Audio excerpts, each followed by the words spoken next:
আসসালামু আলাইকুম।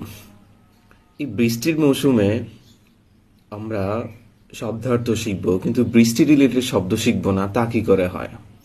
চলুন আমরা আজকে জেনে নিই বৃষ্টি রিলেটেড শব্দ কি কি হতে পারে।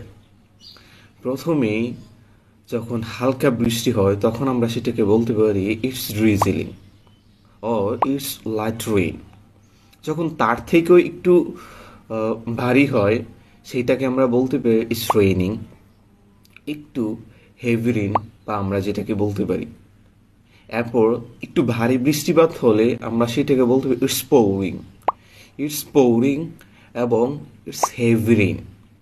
এবং তার থেকেও যেটা ঘন বৃষ্টি হয়, সাথে বর্ষণ হয়, সেটাকে আমরা বলতে পারি ইটস ল্যাশিং অথবা ইটস রেইনিং খেয়ারসেন্ডক। তো দেরি না করে আমরা শিখে ফেলবো আজকের এই রেইন রিলেটেড শব্দ।